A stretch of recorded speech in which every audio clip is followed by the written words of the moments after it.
Ladies and gentlemen, let me first of all thank all of you for being here. See all of you waiting patiently, and I appreciate it. Some people even called and said, "Stan, we're worried about you. Where are you?" And unfortunately, we were stuck in an elevator at the University of Pennsylvania. Myself, the ambassador from Cote d'Ivoire, our keynote speaker, Mr. Robert Scott, and even his wife. About 8 of us were stuck in the elevator, so we're just getting situated. But we appreciate it. The elevator didn't fall. They had to come open it and get us in, so we're going to move forward. I want to, first of all, thank all of you for attending this 42nd annual Odunde Festival. It's a very wonderful, wonderful time. And I also want to thank the Global Interdependence Center for collaborating with us and providing this wonderful facility for us. And in that regards, I'd like to introduce you to Mr. Don, don't want to say Rissmiller, Vice Chairman of the Board of the Global Interdependence Center, to bring greetings. Thank you, Don.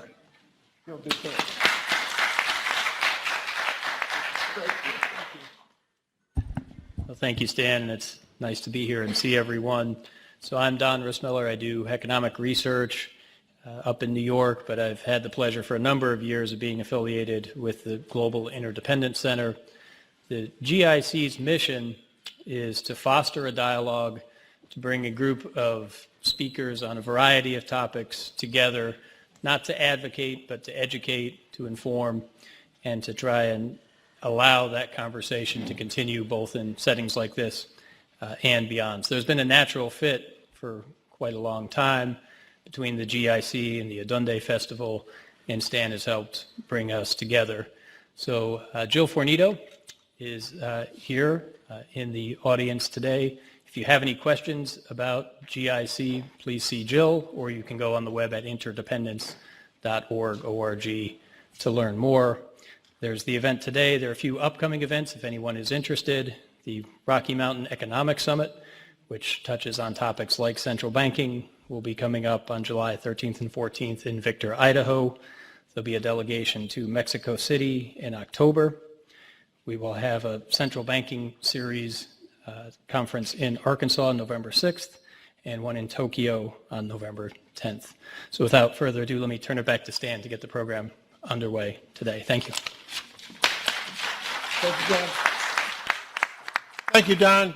Thank you, GIC. We appreciate it very much. Next, I want to bring up Miss Oshunbumi Fernandez. Bumi has carried on this wonderful legacy that was started by her mother. I said last night, she's been working with this thing with her mom when she was on her mom's back, strapped around her back. And now she has it to continue doing a wonderful, wonderful job for this city, for this region. And we want to make sure that she get a chance to bring greetings to us and move forward. Bumi Fernandez, please. President of Odunde.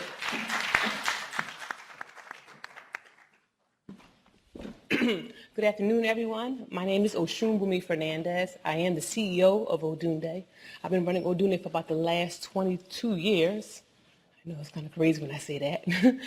Thank you so much for coming. I believe this is like at least 10 or 12 African Business Roundtable we have.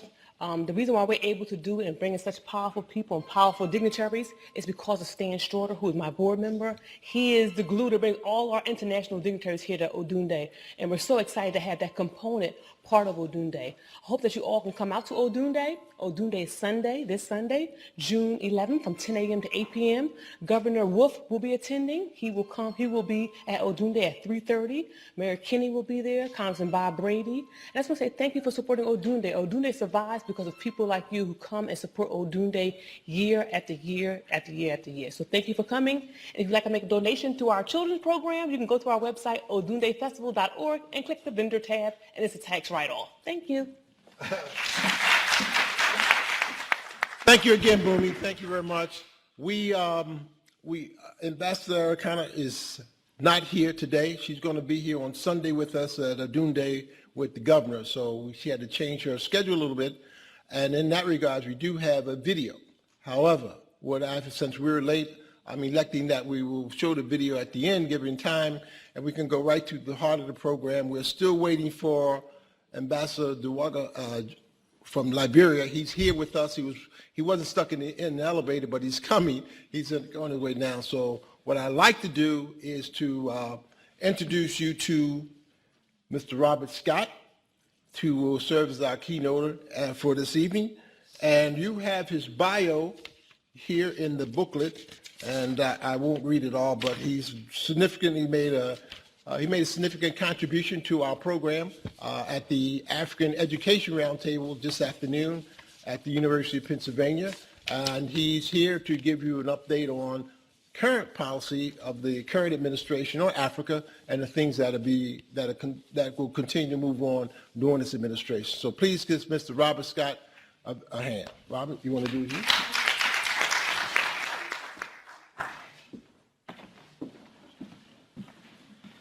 Thank you so much. Yeah, I can vouch that the elevator story is true. It's not an excuse. It's my first time. One was plenty. So thank you so much for having me here.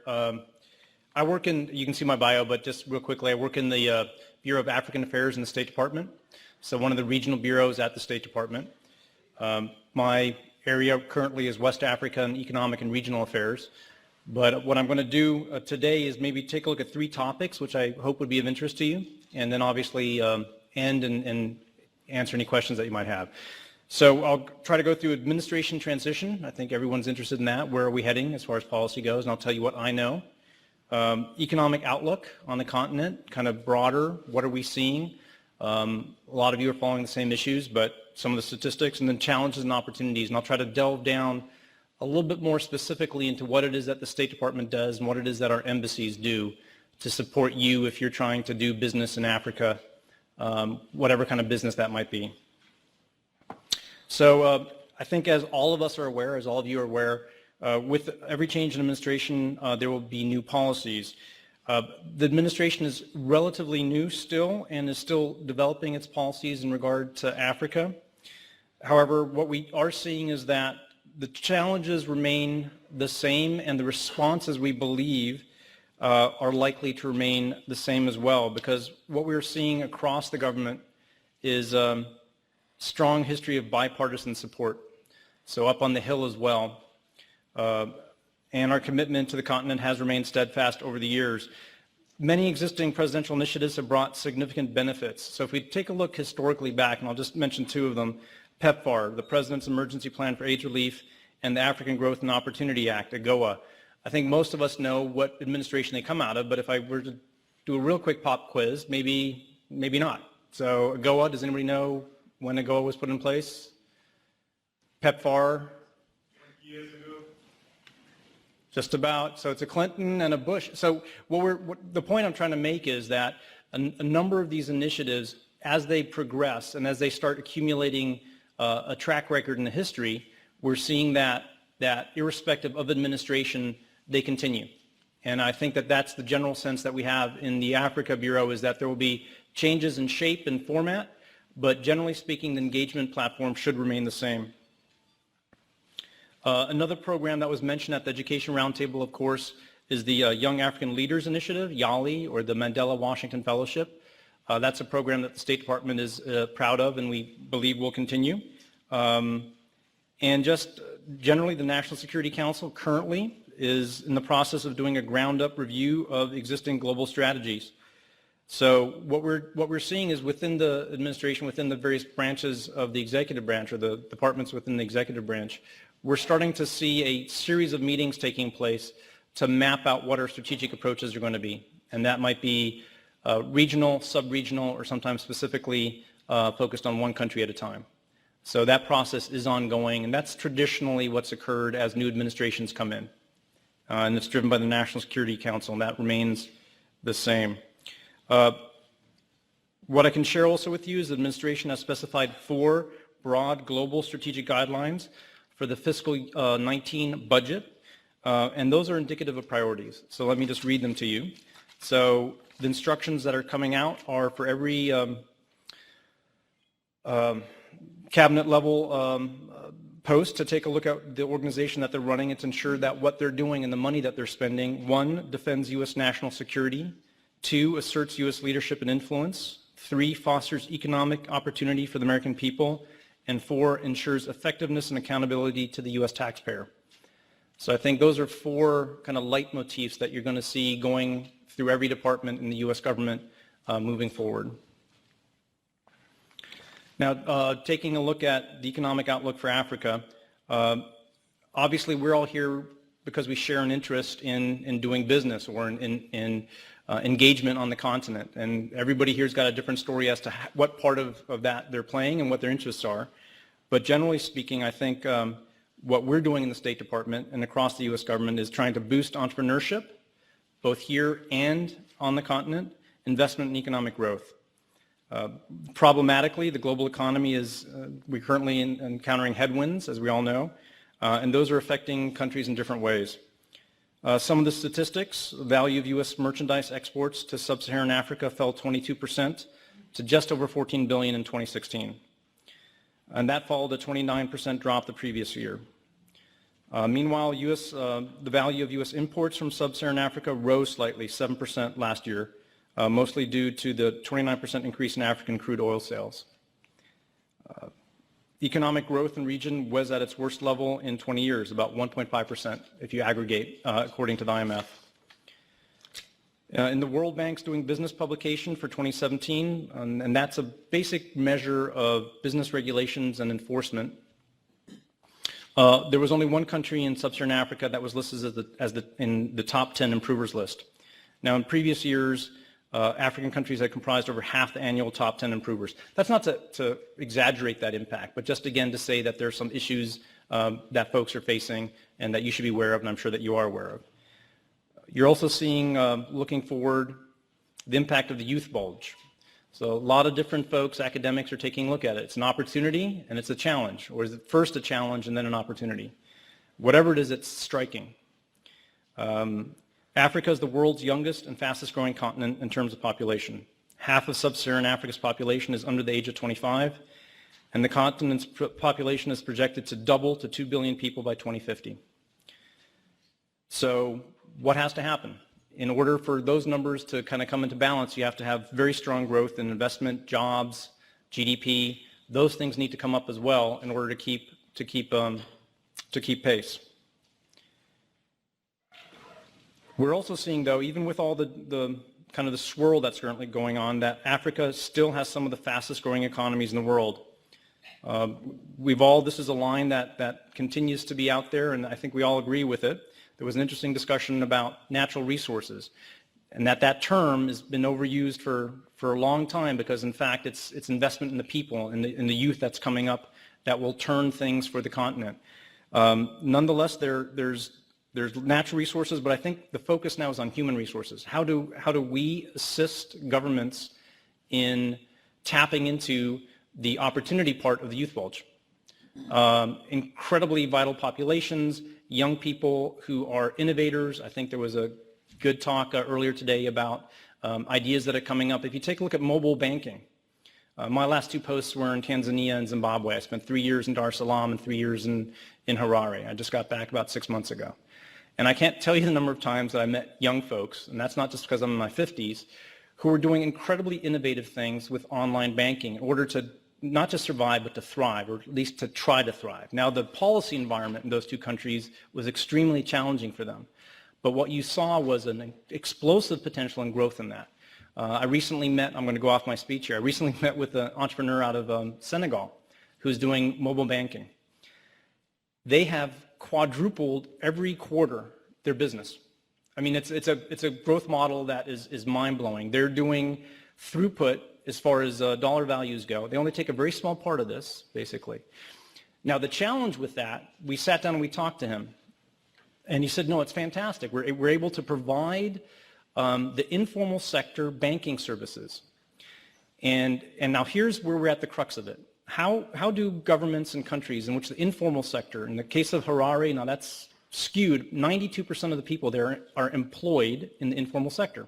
So they're making a living without being plugged into a system where they pay taxes, receive benefits and services. In fact, they're probably trying to stay as far away from the official organs of the state as they can. And yet, this is exploding all across the continent. People are doing business all the time on their phones. And there are enormous increases in the amount of monetary value that's being passed through. So if you're a government, let's take the example of Senegal, how do you access that? How do you access that without killing it? And I think those are the policy decisions that are going to be key on the continent as economies change. It's not going to just be how do you stop, the truck of onions that's coming down the road and make sure that you get your levy out of it, or the 40-foot containers that are coming into your port. It's how do you as a government set up a kind of a rules and regulations based infrastructure that allows entrepreneurs who are doing mobile banking to do it in your country so that you take your share of it while allowing it to flourish. And that's a different mindset than that's been there. So I think the governments are trying to catch up with the systems that young people or people in general are using. And as far as you here in Philadelphia, Africa has a projected $100 billion per year need in infrastructure. So that's an unmet need. Obviously the questions are financing. Where's the money going to come from? But the need is there. And some see projections of GDP climbing from 2 trillion to 29 trillion by 2050, when Africa will be home to 2.5 billion consumers. Just under. So those are enormous numbers. And someone else was talking about, think about how many young people need to get educated on the continent. So if you want to come up with a business model of getting into that market in order to educate, or if you want to be the one who's selling, let's say it's a Chinese project, if you want to be the one selling the equipment to the Chinese contractors who are then putting in place a road, how do you get involved in this potential growth? How do you, as a U.S. business person, understand and plug into some of the large moving parts of this? And I think that that's where the State Department can come in and try to be of assistance as well. Our role, in part, is kind of macro. So what we're trying to do is, on a broad scale, again, a phrase is advancing peace and security in Africa. So it's peacekeeping operations. It's good governance initiatives. It is mediating differences between groups. It's being in the Sahel. It's being in the Horn of Africa, trying to work with colleagues and partners there to ensure that they're getting the security that they need in order to allow their economies to grow. So we are supporting African security forces in their fight against terrorist groups like Boko Haram, Al-Shabaab, and Al-Qaeda in the Islamic Maghreb. Because that threat, that instability, has an absolutely pernicious impact on the economies and the ability for those economies to grow, as we all know.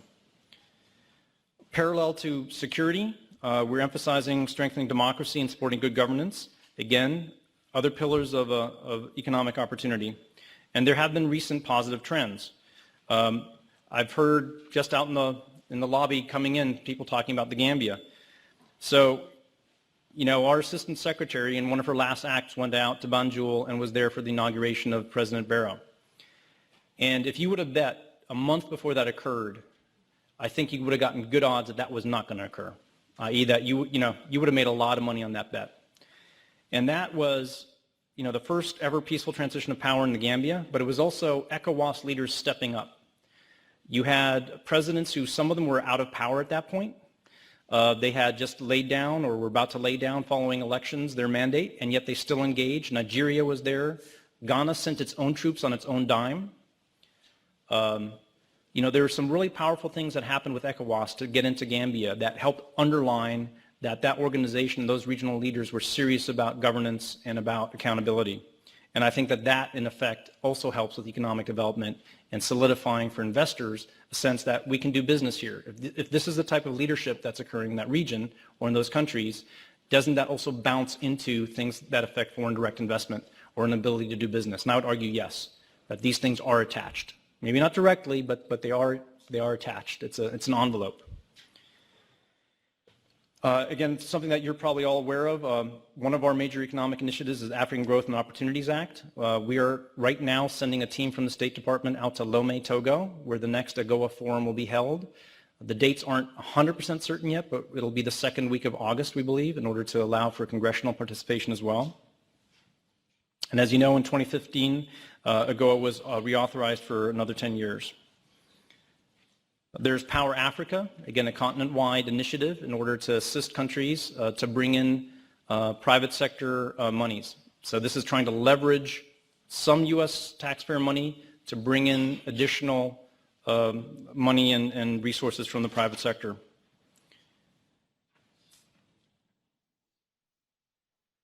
If you're taking a look at manufacturing, speaking about power, that's obviously the key to having an effective manufacturing base. We've all been there. If you're in a power shedding environment and your assembly line goes down, that just happens a couple times, and your profits are gone. So providing for solid and reliable power is going to be one of the basics that's needed in order to get things moving in manufacturing. There's rapid urbanization, burgeoning labor force. So all of those things seem to indicate that you'd want to be heading into manufacturing, value added. You're planting, you're growing, and then you want to actually process that food stuff. A recent report by the McKinsey Global Institute indicated that by 2025, the continent could nearly double its current manufacturing output of 500 billion to almost 1 trillion. Now, those are projections from a consulting company, but still those are huge numbers, and they all represent an opportunity to get in and sell the things that are needed in order for that manufacturing to take place. And again, you have to have the governance structure that allows for people to go in and feel comfortable that their investments will actually work, whether or not it's a U.S. investment that sets up a plant or another investment that then draws on U.S. Goods and services to stand up the plant. What we're also seeing, there's an IMF forecast that the 22 non-resource intensive countries in sub-Saharan Africa grew at 5.5% in 2016, outperforming the average by 4 percentage points. So that's kind of contrary to thinking, and it's actually a quite positive point. So these are the countries that don't have the oil and the natural gas. They're the ones who are making do with innovation, manufacture, agriculture, banking, all these things. So you're seeing that growth is actually higher than those that are, you don't want to say they're saddled with natural resources, but in some ways there is this difficulty sometimes. I think, so we have an incredible opportunity to boost a two-way trade and investment in Africa. It's got enormous potential, and a lot of people are very positive about it. But what we're also seeing is that for U.S. companies, a lot of them are not engaged in Africa. European companies, Chinese are there. We're still underrepresented. And that's something that I think we want to engage on. And I'll just share something with you. Our direct investment in Africa rose from 37 billion to 64 billion between 2008 and 2015. That's an increase of 70%. It's also more than double the total global official development assistance that went to Africa in 2015. So that's another trend line that we need to be aware of. 60s, 70s, 80s, through into the 90s, when you thought about money flowing into the continent, a lot of it was coming from official assistance sources, be the multilateral, from the banks, from the US, Denmark, Japan, whatever. Well, that's really decreased. And what you're seeing now is that it's foreign direct investment. It's Blackstone, it's Caterpillar putting a plant in South Africa, it's people building things there. And that is a very positive trend line, I think. The assistance needs to be there, humanitarian assistance absolutely needs to be there, but you also want to see the private sector taking a lead in this because that allows for the market to shape where the money's flowing. And I'll just conclude with something that you may know a little bit about, but it's relatively recent. The President's Advisory Council on Doing Business in Africa, so for short it's PAC-DBIA, has existed for a number of years. And there's always a question, will organizations and structures that existed in one administration, will they carry over into the next administration? And the answer has just come through. Secretary Ross has endorsed a letter from the board of PAC-DBIA in which they're putting forward a number of initiatives and things that they want to focus on. The letter goes to the president. So basically, PAC-DBIA, this group of executives, I'll give you a quick rundown on who some of them are, have come to Secretary Ross at the Commerce Department and said, here's what we want to do. These are the things that we want to partner with the Commerce Department and the U.S. government on. And the Secretary has looked at it and said, yes, I agree with this, and I agree that you're an organization with which we want to do business, and I'm going to propose this to the President. So that's been sent forward. Companies such as GE, UPS, IBM, Caterpillar, Carlyle Group, Bechtel, Variant Health Systems are all involved there. There are others as well. And what they're going to do is they've selected a number of sectors that they believe are priorities. I don't think it's going to be a surprise to anybody that they have said the areas that we need to engage in and the areas that we want the U.S. government to assist us in engaging in are energy, finance, infrastructure, technology, trade facilitation, and skills development, i.e. building the labor force and enhancing the labor force on the continent so that if we're doing business there, that we have the right people to do it. If you're going to build a hotel, upmarket hotel, you want to have folks who are right in there who can do that kind of thing. So basically growing the market that you can benefit from, because that's another aspect. In Africa, the market's there-ish, but a lot of companies, maybe large enough, are coming together. They help grow it in order to participate in it.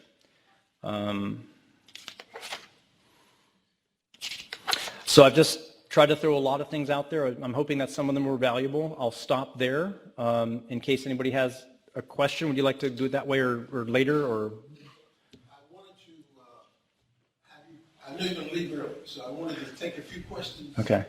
While we have you here. Okay. They may be all interested in what President Trump is going to do or planning to do.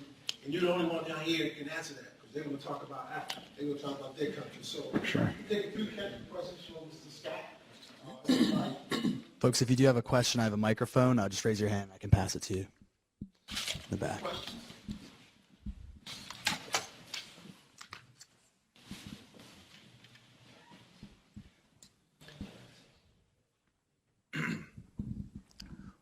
Is the small business protocol going to be available to get technical assistance to go into a country to provide energy infrastructure that transitions off of fossil fuel?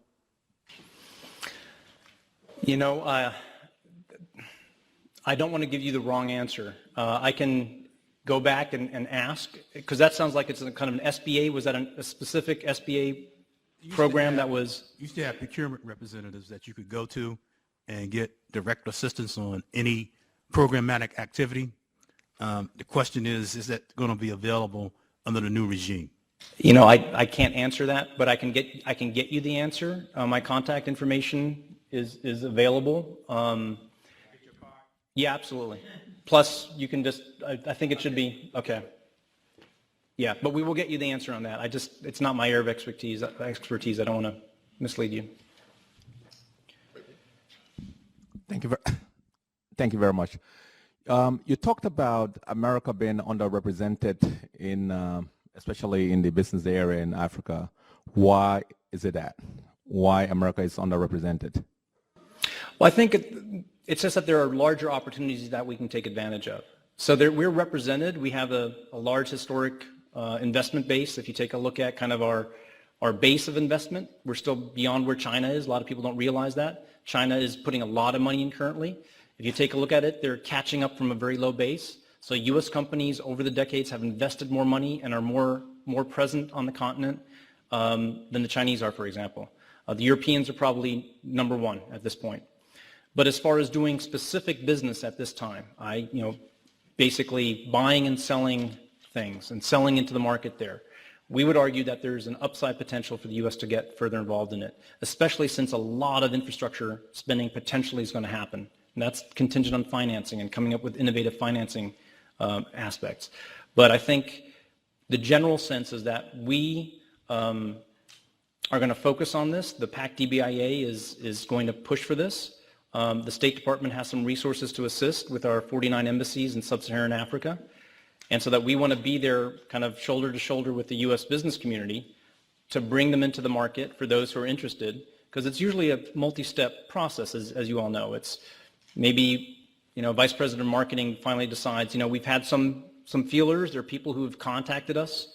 They're taking a look at being a stocking distributor. They want to represent us. We've done a gold key with the Commerce Department, if you're familiar with that. So we've taken small steps, but we've never really launched into it. And then a lot of folks say, well, let's go into South Africa, or let's go into Senegal, or let's go into Ghana, or let's go into Ethiopia. Let's find the right hub where we can actually represent ourselves. The next big step might be to actually place somebody there, either hire somebody locally or place somebody there to really start expanding that market share instead of flying 30 hours back and forth every time. So as companies are taking a look at this, we want to be there in order to give them a straight shot, not to have hyperbole involved in it, but to be there so that if you're thinking about this, if you want to do business, you can stop at the U.S. Embassy as well in order to get a lead on what's happening, to go to the Foreign Commercial Service, part of the Commerce Department, for them to assist you as well, to see if there are any trade missions that are coming up that are being pulled together. So that's what we're trying to do to enhance our approach onto the continent. Let me also, see that young lady back there, Doctor, with the hand? Give her the phone next. While you're getting to her, let me also say this to you, several things. One of the important things about this African Diaspora Initiative is that you're the ones that need to go back. Right now, as Robert pointed out earlier, Africans in the diaspora in the United States remit to their home countries over $60 billion a year, multiple times all of the donor aid from everybody. So it's you that are doing it now. You just have to do it in a more purposeful way. You don't have to have all the time Coca-Cola to go back and build a plant. Maybe you guys can get together and do it. So the idea is of this forum and the other things we've been doing this whole week with the African Diaspora Initiative is what is it you can do? I know you already sending money home. I know all of you, I know you're sending money home to your village, to the city, you're paying school fees. I know you're already doing that. So it isn't that we're asking you to do more, but how can you contribute to the economic development? So maybe you will be the owner or participant in that particular business enterprise that's going forward. And you don't need GE to go do energy. You know how to do it. We got some guys right here in Philadelphia that are doing energy, waste energy, and those things. So it's a matter of connecting, getting together to do it. So I just encourage you to think more inward about yourself, getting your own colleagues together from your own town, your own village, your own country, and maybe there's some things you could do. Need some technical assistance, of course, and that's what I mean. I only charge $500 an hour, but I'll give you a deal. I'll give you a deal, but that's my job. Okay, to get it up to you so you know how to do it. So I'm encouraging you to think a little more creatively, think about who you are, what it is you can do. Look at all of the doctors we have here. Dr. Corte and the medical doctors building medical practices in Africa. Dr. Bimfram from Ghana just went back to has a medical practice. Energy. I mean, there's so many of you. I know you are, and I know you're doing wonderful things. So I don't want the audience to think that you're not trying. We got a bunch of things going on with our Ghana and the things. So I just want to say that. Dr. Bracy, please. Hi, I just want to pivot the conversation a little bit, and I appreciate it. You got the microphone? Can you hear the mic? Can you hear me? Yeah.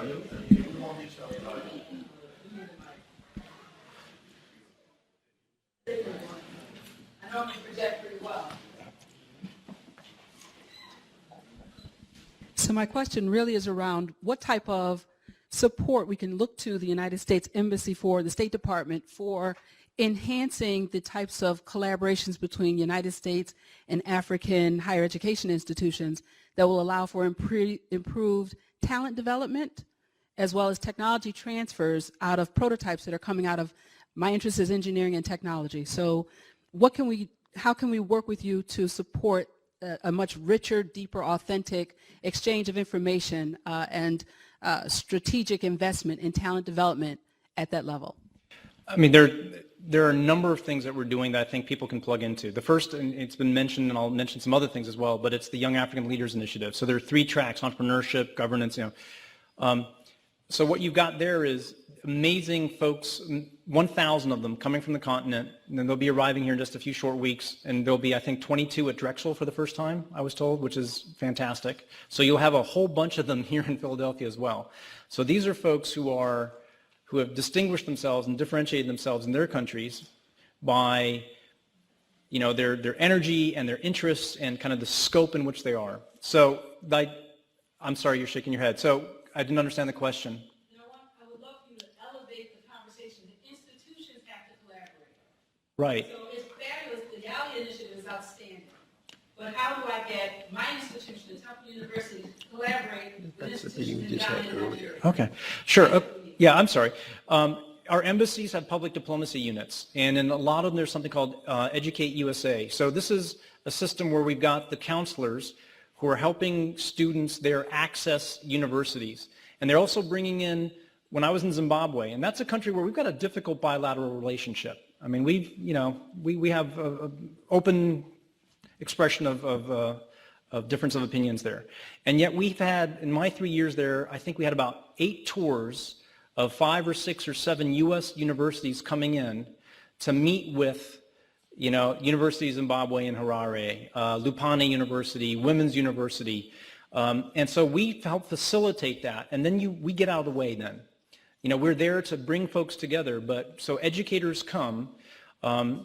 They can approach the State Department in order to set up these tours. Some of them are self-organized, i.e. a number of deans of international admissions get together, say, we're bringing in kids from East Africa. Would you be interested in forming a travel group of maybe 5, 6, 7 universities and going to Dar es Salaam, Nairobi, and pick a third one. And that's what we can help facilitate. And that's key as well, because it's those institutions speaking to each other. And then you also have academic exchanges with professors. So it's not just the students, but it's professors coming in. And then our PEPFAR program. So if you've got public health, we supported the Masters in Public Health at the University of Zimbabwe, which was key for us because those graduates would then step into the HIV programs that we were running through our PEPFAR program. But they were also bringing in professors from the U.S. on 1-year or 6-month rotations to educate them. We also had a nursing program, huge need for good nursing education in Zimbabwe. And we had schools of medicine, coming in and doing that as well. And those were all very powerful and innovative. So that's how we would do that. I can, again, my contact points, I'm not the contact, but it's our Education and Cultural Affairs Bureau at the State Department that can help set that up. Let me also point out, Dr. Bracey, we had, we were stuck in the elevator at the University of Pennsylvania. And we were stuck there because we had a meeting, an African Education Roundtable with representatives from, some of them are here, Lincoln, Cheney, Penn, Drexel, University of the Sciences, to have just this discussion on how we can collaborate as institutions in the greater Philadelphia area that can reach out for students. Also the president of the Community College of Philadelphia. So we have attempted to put that structure in place so that collectively the universities and colleges here, even community colleges, will reach out. We had a very dynamic meeting. We will be meeting again. If you're interested, let me know. And that was hosted by Councilwoman Janie Blackwell, who is the chairperson of the City Council Education Committee, and State Representative James Roebuck, who's the Democratic chair of the House of Representatives Education Committee. We also talked about the state system of higher education becoming engaged, and as some of those people are here, Dean Barbara Simmons and others that was with that meeting with us. So we have it going on. I think the other thing is, like other institutions, some of you colleges people, one of the universities, you're all into yourself. You don't get out to the community. You don't bring any resources to the community. When I was in college, I ran as hell. We left the campus and went out, we marched, we did everything. So we got to get you guys out of that ivory tower so you can come into the community and be engaged with us so you can do something with you. And I know you're already doing that, but I just want to encourage the rest of you in those universities to be a part of this struggle. This is a very important time for all of us in the world, of course, and then, of course, education being a key equalizer for all of us. And we look forward to having you become engaged. Please, yes. Let's take one more question, and then we're going to go to our other guests, okay? Yes. My question is, in the 1980s, the Reagan administration had the African Development Foundation, which had some money set aside to assist Africa in its effort to move up the ladder. AGOA is another example. What is this administration, if you have any knowledge of it, do we see any movement towards an African policy that is specific to what this administration fingerprint or benchmark will be? Secondly, my next question has to do with, I'm a Liberian, and we went through brutal civil war. Our issues are a little bit different. I recently visited Liberia, and I found that there are a lot of issues that we are grappling with. When I came back, we got together, and we are trying to invite political parties, operative, and even political party leaders to Philadelphia is there something from your office that will assist us in bringing these folks to Philadelphia to discuss post-election violence and the prevention of same? So on the first question, I think it's still developing, but the architecture is in those 4 points. I think one of the first things that we're seeing is a real focus on trying to enhance safety and security. I think if you take a look across the Sahel all the way to the Lake Chad Basin, there's a lot of things going on there which are kind of existential in nature. You've got AQIM, you've got Boko Haram, you've got a lot of things going on which are kind of shaking things. And I think that the sense is trying to assist in stabilizing and countering that is an important aspect of what this administration will be doing. And then you're also in East Africa. I think DRC, the Great Lakes region, is another issue set that's different, but it's also got to do with safety, security, a sense that, we've got 4 famines, basically, as they're calling it. You've got Uganda has taken in, at this point, close to 1 million people just coming across their northern border. You've got IDPs, 5 million people affected in 5% of the population affected in Nigeria. So I think that the general sense is that trying to assist in dealing with these humanitarian crises and these security issues is kind of moving to the forefront in things that are being addressed.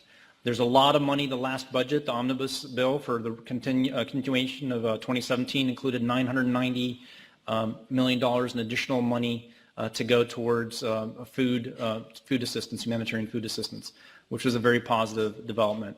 So I think that that's kind of a partial answer in what we're seeing developing.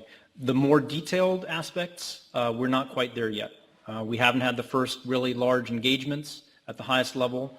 We will have the first high-level dialogue with the new administration when Chairman Faki is being invited down to Washington later in the year. So we anticipate that those will start setting in motion some of the things that are going on. Up at the UN, there's the AU peacekeeping discussion that's going on. So these are kind of, if you put it all together, I'd say it's security-focused initially, humanitarian-focused, and then the rest to be filled in. On your second point, which is specific to Liberia, I'm not sure that we have a method in order to help do that. I think our embassy in Monrovia is positioned to do that there, to kind of try to bring people together, to have those conversations, to have roundtables with civil society, to have meetings of the opposition with government, to see what happens as we head into these next elections. And you didn't bring it up, but obviously, the Ebola impact, just as things were starting to maybe ease a bit, was devastating. So, really difficult. I've got colleagues and friends who are working in Mamba Point at the embassy, and that was really, obviously for your country foremost, not to, very difficult, extremely difficult. But for our embassy as well, as they were doing everything they could to try to assist in dealing with that incredible crises that for a while we didn't know whether we'd get on top of. Anyway, that wasn't direct to your question, but just to bring it up. Our strategy is to bring specific individuals that have a propensity to influence what the post-election violence will be. Therefore, indirectly, I'm asking you, is your office aware of any resources that will facilitate such a discussion here in the United States? And the reason why we're bringing them into the United States is that there are lots of professional resources that we will not be able to plant in Monrovia.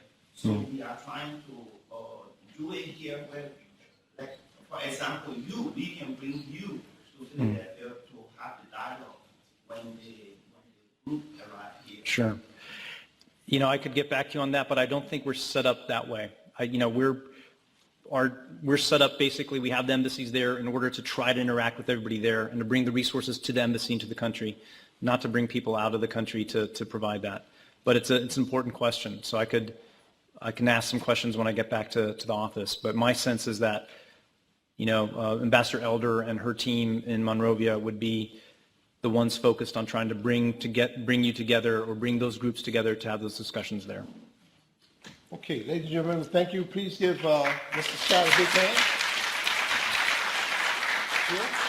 We're going to try to get it back.